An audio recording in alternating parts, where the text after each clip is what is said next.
जी बच्चों अस्सलाम वालेकुम। से इससे पहले हम लोग जो है ना वो कॉक्सीडियोइड स्टडी कर चुके हैं। हम लोग पढ़ क्या रहे हैं, हम लोगों ने माइक्रोबायोलॉजी स्टार्ट की हुई है। ब्लॉक 8 की माइकोलॉजी यानी कि फंजाई का जो सेक्शन है वो हम लोगों ने स्टार्ट किया हुआ है। इससे पहले मैं आप लोगों को ओवरव्यू समझा चुकी हूँ। हम लोग क्यूटेनियस सबक्यूटेनियस माइकोसिस स्टडी कर चुके हैं और हम लोगों ने सिस्टमिक माइकोसिस स्टार्ट किया है, जिसका हम लोगों ने चार जो है ना वो ऑर्गेनिज्म या चार जीनस के बारे में स्टडी करना है। कॉक्सीडियोइड्स, हिस्टोप्लाज्मा, ब्लास्टोमाइसिस और पैराकॉक्सीडियोइड्स। ठीक है, सो कॉक्सीडियोइड्स के अंदर जो जो इंपॉर्टेंट बातें थी वो आप लोगों ने याद रखनी है कि ये स्पेड्यूल की फॉर्म में होती है जब ये टिश्यूज के अंदर होती है। इसके आर्थ्रोस्पोर्स वाली बात आप लोगों ने याद रखनी है। इसके अलावा आप लोगों ने valley fever, desert rheumatism, erythema nodosum के बारे में याद रखना है। बाकी जो लैब डायग्नोसिस है वो आपको सबकी याद करनी ही पड़ेगी। अब नेक्स्ट ऑर्गेनिज्म है बच्चों, वो हमारे पास है हिस्टोप्लाज्मा। ठीक है, हिस्टोप्लाज्मा जो है ना, हिस्टोप्लाज्मा कैप्सुलेटम इसका पूरा नाम है। एक ही ये स्पीशीज होती है हिस्टोप्लाज्मा कैप्सुलेटम, और ये हमारे पास कौन सी डिजीज कॉज कर रही होती है बच्चों? हिस्टोप्लाज्मोसिस कॉज कर रही होती है। जिस तरह हमारे पास कॉक्सीडियोइड्स कॉक्सीडायोडोमाइकोसिस कॉज कर रही थी, उस तरह हिस्टोप्लाज्मा हमारे पास हिस्टोप्लाज्मोसिस कॉज करती है। बाकी मैंने आपको बताया कि इस चैप्टर में हम जितने भी ऑर्गेनिजम्स पढ़ेंगे, जितनी भी स्पीशीज पढ़ेंगे, वो सारी डायमॉर्फिक होती है, यानी कि वो दो फॉर्म से एग्जिस्ट कर रही होती हैं। स्फेरिकल जस्ट हम लोगों ने कॉक्सीडियोइड्स में पढ़ना था, वो हमने पढ़ लिया। अब हमने मोल्ड और यीस्ट फॉर्म को पढ़ना है। जब सॉइल में होगी तो ये मोल्ड फॉर्म में होगी, और मोल्ड में ये क्या प्रोड्यूस कर रही होगी? हाइफी, और हाइफी पे क्या लगे हुए होंगे? स्पोर्स लगे हुए होंगे जो कि इन्फेक्शियस होंगे, जो कि इसकी स्प्रेडिंग के अंदर, इसकी ट्रांसमिशन के अंदर इन्वॉल्व होंगे। और जब ये आपके टिश्यूज के अंदर आएगी, आपके लंग्स के अंदर आएगी by the inhalation of spores, तो स्पोर्स ग्रो करके यीस्ट फॉर्म के अंदर कन्वर्ट हो जाएंगे। अब यहाँ पे बच्चों क्या होता है कि इसके मोल्ड भी हमारे पास जो है ना वो स्पोर्स प्रोड्यूस कर रहे होते हैं। जिस तरह कॉक्सीडियोइड्स के स्पोर्स का क्या नाम था? आर्थ्रोस्पोर्स नाम था। अब इसके स्पोर्स के अंदर बच्चों एक ट्विस्ट है कि इसके स्पोर्स जो होते हैं ना वो दो तरह के होते हैं। उनका नाम होता है कोनीडिया। ठीक है, जिस तरह उसके स्पोर्स का नाम था आर्थ्रोस्पोर्स, इसके स्पोर्स का क्या नाम है? कोनीडिया। लेकिन ये मैक्रोकोनीडिया भी हो सकते हैं, ये माइक्रोकोनीडिया भी हो सकते हैं। They can be either tuberculate मैक्रोकोनीडिया और माइक्रोकोनीडिया। अब इन दोनों के दरमियान फर्क क्या होता है बच्चों? जो मैक्रोकोनीडिया होते हैं वो हमारे पास थिक वॉल्ड होते हैं। ठीक है, और उनकी क्या होती है? फिंगर लाइक जो है ना वो प्रोजेक्शंस होती हैं। टिपिकल थिक वॉल्स होती हैं और फिंगर लाइक इनकी प्रोजेक्शंस होती हैं, जो कि लैब डायग्नोसिस के अंदर भी इंपॉर्टेंट है।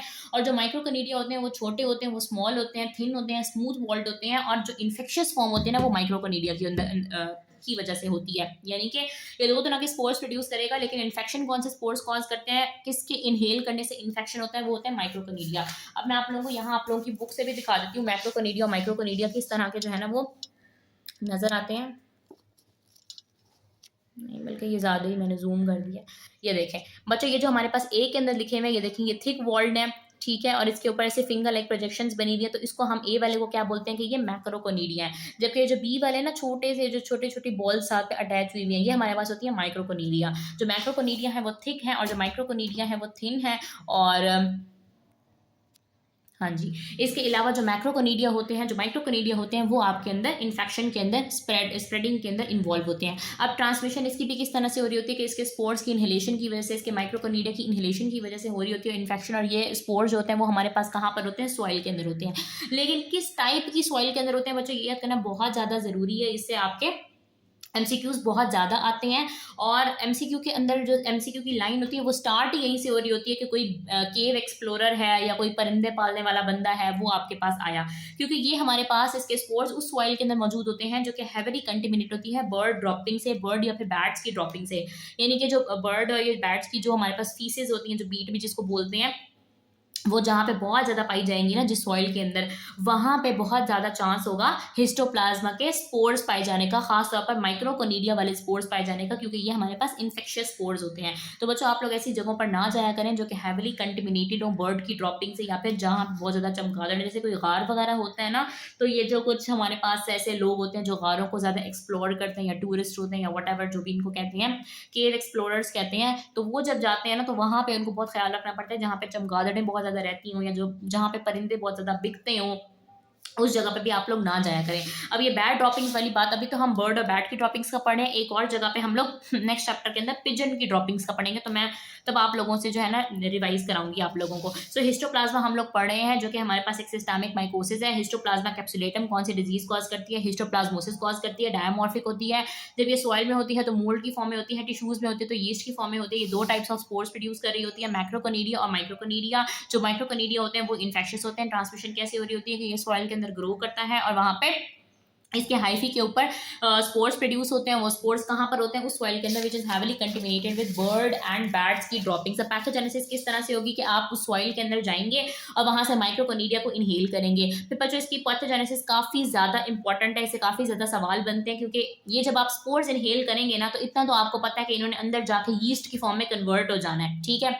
लेकिन इसके स्पोर्स जब आप इनहेल करते हैं ना, तो वो इनहेल होकर सबसे पहले आपके मैक्रोफेजेस, जो आपके लंग के मैक्रोफेजेस होते हैं, एल्व्यूलर मैक्रोफेजेस, वो इनगल्फ कर लेते हैं, ठीक है। यानी कि ये आपके पास जो है ना बाहर की तरफ मैक्रोफेज होगा, और मैक्रोफेज के अंदर जो है ना इसके स्पोर्स कन्वर्ट हो जाएंगे यीस्ट की फॉर्म के अंदर, ठीक है। स्पोर्स आपके अंदर गए थे, मैक्रोफेजेस ने इनगल्फ कर लिया, और बजाय ये कि मैक्रोफेजेस इसको खत्म करते, ये मैक्रोफेज के अंदर रिजाइड करेंगे और यीस्ट की फॉर्म में कन्वर्ट हो जाएंगे, और वहां पे मल्टीप्लाई करना स्टार्ट कर देंगे, और पूरी बॉडी के अंदर जो है ना यहाँ से वो स्प्रेड हो सकते हैं। अब यहाँ पे सवाल ये पैदा होता है कि बच्चों मैक्रोफेजेस तो फेगोसाइट करने के लिए होते हैं, फेगोसाइटोसिस के अंदर इन्वॉल्व होते हैं, तो ऐसा क्या करते हैं ये स्पोर्स के मैक्रोफेजेस इनको खत्म नहीं कर पाते? तो बच्चों होता दरअसल ये है कि ये जो मैक्रोफेजेस की जो यीस्ट फॉर्म होती है ना, वो हमारे पास फेगोलाइजोसोम के अंदर इस तरह से सर्वाइव कर रही होती है कि वो अल्कलाइन सब्सटेंसेस प्रोड्यूस कर रही होती है, ठीक है। नॉर्मली हमारे पास क्या होता है कि जो मैक्रोफेजेस होते हैं उनका एसिडिक इन्वायरमेंट होता है, लेकिन जब अंदर यीस्ट फॉर्म होगी वो कंटिन्यूसली जो है ना अल्कलाइन सब्सटेंसेस प्रोड्यूस करती रहेगी, तो इसकी पीएच क्या हो जाएगी? बहुत ज़्यादा हो जाएगी, और इसके अंदर के जो एंजाइम्स होंगे वो डीएक्टिवेट हो जाएंगे या फिर इनएक्टिवेट हो जाएंगे। जो इसके डिग्रेडेटिव एंजाइम होते हैं वो इनएक्टिवेट हो जाएंगे, और मैक्रोफेजेस इसका कुछ भी नहीं बिगाड़ पाएंगे, और इस तरह से यहाँ से ये पूरी बॉडी के अंदर, खासतौर पर लिवर के अंदर, स्प्लीन के अंदर डिसमिनेट हो सकती है, डिसमिनेटेड इन्फेक्शन कॉज कर सकती है। सो हिस्टोप्लाज्मा के अंदर एक तो आप लोगों ने ये बात याद रखनी है कि ये दो तरह के स्पोर्स प्रोड्यूस करती है, मैक्रोकनीडिया, माइक्रोकनीडिया। इसके अलावा आप लोगों ने याद रखनी है कि ये बर्ड और बैट्स ड्रॉपिंग्स वाली सॉइल के अंदर पाई जाती है। इसके अलावा ये हमारे पास इंट्रासेलुलर यीस्ट होती है, यानी कि ये सेल्स के अंदर, मैक्रोफेजेस भी तो सेल्स है ना, मैक्रोफेजेस के अंदर ये सर्वाइव कर रही होती है। इट इज इंट्रासेलुलर यीस्ट, ये सर्वाइव कर रही होती है मैक्रोफेजेस के अंदर बाय प्रोड्यूसिंग अल्कलाइन सब्सटेंसेस, ठीक है। और मैक्रोफेजेस के अंदर ये बार बार मल्टीप्लाई हो रही होती है, और यीस्ट है तो यीस्ट हमारे पास जब भी मल्टीप्लाई होती है तो वो बडिंग की फॉर्म में मल्टीप्लाई होती है, तो आपको मैक्रोफेजेस के अंदर ओवल बडिंग यीस्ट नजर आएगी, ठीक है। अभी मैं आप लोगों को ना आप लोगों की बुक से भी दिखाती हूँ। ये देखें, ये जो फिगर बनी हुई है हमारे पास 59.4, ये आपको क्या दिखा रहा है कि ये हमारे पास हिस्टोप्लाज्मा की बडिंग यीस्ट है, जो वाइट वाइट वाइट है, और ये पूरा हमारे पास जो स्ट्रक्चर है वो क्या है? मैक्रोफेज। तो ये मैक्रोफेज के अंदर जो है ना वो बडिंग यीस्ट आपको नजर आती है, ठीक है। ये आप लोगों को नजर आ रहा है कि यीस्ट जो है ना ये यहाँ से इसकी बडिंग हो रही है, दो फॉर्म्स नजर आ रही हैं। अब बच्चों आप लोगों को इससे थोड़ा बहुत कुछ रिकॉल हुआ है। एक और हमने ऑर्गेनिज्म पढ़ा था जब हम लोगों ने बैक्टीरियोलॉजी पढ़ी थी, तो वहां पे हम लोगों ने एक ऑर्गेनिज्म पढ़ा था जो इसी तरह से मैक्रोफेजेस के अंदर सर्वाइव करा था, and that was salmonella typhi, ठीक है। साल्मोनेला टाइफी भी हमारे पास इसी तरह मैक्रोफेजेस के अंदर रिजाइड कर रही होती है, वहां से वो लिवर, गॉल ब्लैडर, स्प्लीन तक जो है ना उसकी डिसमिनेशन हो रही होती है, और गॉल ब्लैडर के अंदर वो रिजाइड कर जाता है। तो बच्चों आप लोगों ने जब ये चीज़ें पढ़नी है ना, तो आप लोगों ने रिकॉलिंग जरूर करनी है कि सेम प्रोसेस, सेम प्रोसीजर किसी और ऑर्गेनिज्म के अंदर भी हम लोगों ने पढ़ा था, और जब आप लोगों ने बुक में पढ़ना है तो आप लोगों ने ऊपर लिख लेना है कि सेम एज साल्मोनेला टाइफी, ताकि जब आप लोग प्रॉफ में बैठ के रिकॉल करो तो आप लोगों को सब कुछ नए सिरे से तो ना करना पड़े ना। बच्चों प्रॉफ का जो वक्त होता है ना वो आप लोगों के लिए सिर्फ तैयारी का वक्त होता है। जो कंटेंट वगैरह है ना वो आप लोगों ने पहले से क्रिएट करके रखा हुआ हो। प्रॉफ में जब आप लोगों ने चीज़ों को रिवाइज करना होता है, प्रॉफ में आप लोगों ने नई चीज़ें याद नहीं करनी होती। तो कोशिश आप लोगों ने ये करनी है कि प्रॉफ से पहले प्रॉफ का जितना भी मटेरियल है, जो भी नोट्स वगैरह हैं, जो भी आपने जो है ना वो इंटीग्रेशन के लिए अपनी चीज़ें बनाई हुई हैं, आप चाहे वो आप नोट्स की फॉर्म में बनाते हो, चाहे स्टिकी नोट्स लगाते हो, डायग्राम्स बनाते हो, या रिवीजन चार्ट्स अपने पास रखते हो, या वट वो आप लोगों का सारा तैयार होके पड़ा हुआ होना चाहिए। पढ़ बंदा लेता ही है जब ये सारी चीज़ें इकट्ठी हुई हुई हों, क्योंकि इनके ऊपर ज़्यादा टाइम लगता है। ज़्यादा टाइम ना आपका टॉपिक ढूंढने पे लग जाता है as compare to topic study करने में। टॉपिक ढूंढने पे टाइम लग जाता है, टॉपिक के हवाले से लेक्चर ढूंढने में टाइम लग जाता है, लेक्चर समझ आने में टाइम लग जाता है। तो अब आप लोगों ने मेरा चैनल अगर सब्सक्राइब किया हुआ तो ऑफकोर्स आप लोगों को ये वाली प्रॉब्लम तो नहीं होगी। गाइडलाइंस भी मैं आप लोगों को प्रोवाइड कर देती हूँ, मेरे गाइडलाइंस ग्रुप के अंदर आप जो है ना वो ऐड हो सकते हो व्हाट्सएप पे, ठीक है। तो यहाँ तक हम लोगों ने सारी बात कर ली, और मैं आप लोगों को इसकी डिसमिनेशन बता रही थी कि ये जो ऑर्गेनिज्म है ना ये वाइडली स्प्रेड हो जाता है लंग से, लिवर में, स्प्लीन में। ज़्यादातर इन्फेक्शन एसिम्प्टोमेटिक होती हैं, सेल्फ लिमिटेड होती हैं, स्मॉल ग्रेनुलोमास बनते हैं, यानी कि लंग के अंदर अगर इन्फेक्शन होगी तो वह कैसी होगी? ग्रेनुलोमा बनेगा। ग्रेनुलोमा बहुत दफ़ा बता चुकी हूँ क्या होता है, और ये जो ग्रेनुलोमा होगा वो खुद ही कैल्सिफाई भी हो जाएगा। सो क्लिनिकल मैनिफेस्टेशन की बात करते हैं बच्चों के, अगर माइल्ड इन्फेक्शन होगी तो ज़्यादा उसके सिम्टम नहीं आते, वो सिम्टम लेस होती है, ठीक है। और अगर सिम्टम्स आएंगे तो किस तरह के सिम्टम आएंगे कि आपको फीवर हो सकता है, हेडेक हो सकता है, चिल्स हो सकती हैं, कफ और चेस्ट के अंदर पेन हो सकता है, ठीक है। यानी कि बुखार होगा, सर दर्द होगा, साथ में सर्दी लग रही होगी, खांसी होगी, और छाती में दर्द भी होगा, ठीक है। और अगर हैवी एक्सपोजर है, ठीक है, ये आप लोगों ने याद रखनी है, अगर बहुत शदीद एक्सपोजर हो जाता है किसी इंसान का किसी ऐसी जगह पे जहाँ बहुत ज़्यादा जो है ना वो बर्ड की ड्रॉपिंग्स पड़ी हुई हो या बैट्स वगैरह हो जाता है, तो उसकी वजह से कैविटरी लंग लियंस बन सकते हैं, यानी लंग्स के अंदर ना ऐसे कैविटेशंस बन सकती हैं। मैं देखती हूँ अगर मेरे पास कोई है पड़ी अगर, तो वो मैं आप लोगों को दिखा देती हूँ लंग की तस्वीर। डाउनलोड तो मैंने करके रखी थी, पता नहीं कहाँ पे चली गई। मैं एक्चुअली स्टोरेज से भी बहुत ज़्यादा मुझे इशू रहता है। खैर यहाँ पे मुझे मिल नहीं रही, लेकिन इसमें क्या होता है कि लंग के अंदर ना बिल्कुल वाइट ऐसे पैचेस बन जाते हैं, यानी कि नॉर्मली जो लंग होता है जब आप एक्सरे पे देखते हैं तो आपको ब्लैक नजर आता है ना, क्योंकि उसके अंदर एयर होती है। तो इसके अंदर क्या होता है कैविटरी लंग लियंस बन जाते हैं, ऐसे वाइट वाइट पूरा लंग हो जाता है और बाकायदा हो जाए ना कैविटेशन नजर आ रही होती हैं। और अगर एड्स का पेशेंट है ना बच्चा, तो उसके अंदर पैनसाइटोपिनिया हो जाता है, यानी कि हर तरह के सेल्स जो होते हैं ना वो कम हो जाते हैं और उसकी जुबान के ऊपर ना अल्सरेटेड लियंस बन जाती हैं। तो ये आप लोगों ने एक चीज़ याद रखनी है, पैनसाइटोपिनिया और अल्सरेटेड लियंस ऑन द टंग, जुबान के ऊपर अल्सर्स बन जाते हैं। इसीलिए मैंने वैसे पिक्चर लेके रखी हुई थी, लेकिन अब मुझे मिल नहीं रही। तो आप लोगों ने ये जो लियंस वाली बात है, ये वाली बात, और साथ में ये वाली बात आप लोगों ने याद रखनी है। मुझे मिल नहीं बच्चों इस वक्त, सॉरी शायद मैंने डिलीट कर दी है। अच्छा कोई बात नहीं। अच्छा मैं आप लोगों को बताई थी कि हमारा इम्यून रिस्पांस क्या होता है, कि हमारे टी सेल्स होते हैं जो कि रिस्पॉन्सिबल होते हैं इम्यूनिटी प्रोवाइड करने के लिए। अगर आपके अंदर स्ट्रॉन्ग सेल मीडिएटेड इम्यूनिटी है तो आपको लिमिटेड इन्फेक्शन होगा, लेकिन अगर आपके अंदर वीक इम्यूनिटी है तो आपको डिसमिनेटेड इन्फेक्शन हो जाएगा। उसके बाद हमारे पास हिस्टोप्लाज्मिक स्किन टेस्ट आ जाता है, वही type 4 delayed hypersensitivity skin test हो जाता है। अगर स्किन टेस्ट पॉजिटिव है तो इसका मतलब ये है कि आपके अंदर इम्यूनिटी है, आपके अंदर इन्फेक्शन डिसमिनेट नहीं होगी। और अगर स्किन टेस्ट नेगेटिव आ जाता है तो इसका मतलब है कि या तो डिसमिनेशन ऑलरेडी हो चुकी है, या भी आपकी डिजीज के बहुत अव्वल दिन चल रहे हैं, या तो फिर आपके अंदर जो है ना वो इम्यूनिटी नहीं है।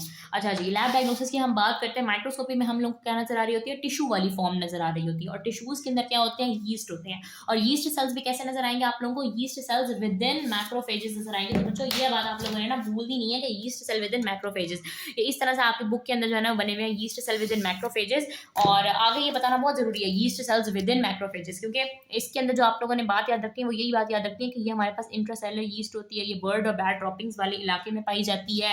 और इसके अंदर एड्स के पेशेंट के अंदर अल्सरेटेड लियंस और हैवी एक्सपोजर के ऊपर कैविटरी लंग लियंस आप लोगों ने याद रखनी है। और यहाँ से तो बस यही बात याद रखनी है। हाँ, दो तरह के इसके कनीडिया होते हैं, ये बात भी याद रखनी है। फिर हम इसको कल्चर कर रहे होते हैं सेपरॉड्स एगार के ऊपर, ठीक है। कल्चर में हम लोगों को क्या नजर आएगा, कल्चर में ना अब डिपेंड करता है कि आप किस टेम्परेचर के ऊपर कल्चर कर रहे हैं। अगर आप 25 डिग्री सेल्सियस के ऊपर कल्चर करेंगे तो ऑफकोर्स आपको मोल्ड फॉर्म नजर आएगी, मोल्ड फॉर्म के ऊपर हाइफी भी नजर आएंगे, हाइफी के साथ आपको जो है ना वो मैक्रोकोनीडिया भी नजर आ रहे होंगे, ट्यूबरकुलेट मैक्रोकोनीडिया भी नजर आएंगे जब आप इसको लो टेम्परेचर के ऊपर ग्रो करेंगे। और जब आप इसको 37 डिग्री सेल्सियस पे ग्रो करेंगे जो कि ह्यूमन बॉडी टेम्परेचर होता है, तो उसमें आपको यीस्ट फॉर्म नजर आएगी। जाहिर है आप टेम्परेचर चेंज करेंगे तो फॉर्म्स भी चेंज होगी, इसको बोलते हैं थर्मल डायमॉर्फिज्म। सीरोलॉजिकल टेस्टिंग हम लोग कर रहे होते हैं, कॉम्प्लीमेंट फिक्सेशन टेस्ट कर रहे होते हैं और इम्यूनो डिफ्यूजन टेस्ट कर रहे होते हैं। इसके अंदर हम एंटीबॉडी टाइटर देख रहे होते हैं।